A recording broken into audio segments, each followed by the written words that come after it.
I want to bet that my brother couldn't stay sober for our mom's surgery, and I wish I'd lost. My brother Caleb slapped $5,000 cash on my kitchen counter, grinning with bloodshot eyes while our mother lay dying in the hospital. Double or nothing, he slurred. I stay sober through mom's surgery and recovery. You pay me $10,000. I fail. This $5,000 is yours. You're drunk right now at mom's deathbed making bets? I asked, disgusted. Scared you'll lose? Caleb had been an alcoholic for 12 years. Every family event ruined, every promise broken, every rehab stint ending in relapse. Our mother needed a liver transplant. Ironic, considering her son was actively destroying his own liver while hers failed from genetic disease. Take the bet, our sister Iris urged quietly. Either he stays sober for mom, or you get money for her medical bills. I shook his hand, immediately regretting it. Not because of the money, but because I just bet against my brother's sobriety while our mother was dying. Caleb made it 3 days. I found him passed out in the hospital parking garage, empty vodka bottle rolling under a car. Security had to help me carry him to my car while mom was getting prepped for surgery. You win, he mumbled. Always do. I took the $5,000, paid it directly to the hospital for mom's care. Felt dirty doing it, like I'd profited from his disease. But then Caleb did something unexpected. He got vindictive. She bet against me, he told everyone at mom's post-surgery celebration. Made money off my addiction. What kind of sister does that? He twisted the story, made it sound like I'd encouraged him to drink, set him up to fail, celebrated his relapse. Extended family started looking at me differently. Cousins whispered about how I'd exploited him. You made the bet, I reminded him. You accepted it. That's worse. Mom, still recovering, heard his version from her sister. The look of disappointment in her eyes broke me. Her liver was healing, but her heart was breaking thinking her daughter had gambled on her son's failure. I needed him sober for you, I tried explaining. So you bet money on it? The family split. Team Caleb saw me as predatory. Team reality saw him as manipulative.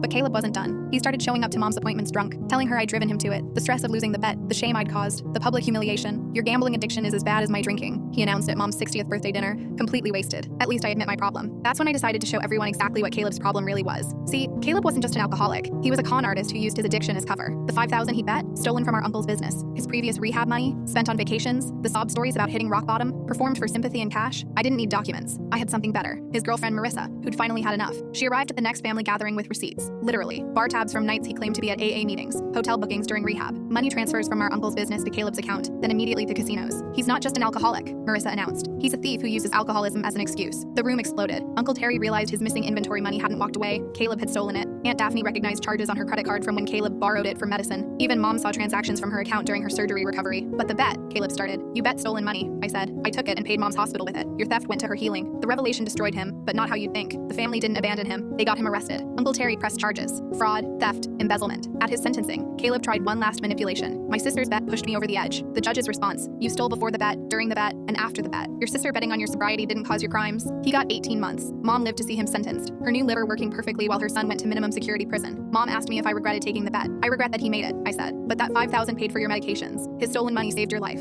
and cost him his freedom. No, his choices did that. The bet just revealed them. I won $5,000 betting my brother would fail. But what I really won was freedom from his manipulations and the family's ability to see truth through addiction's lies. Still wish I'd lost though. Wish he'd stayed sober. Mom had never known about the theft. And that $5,000 had stayed dirty money in his pocket instead of becoming her salvation.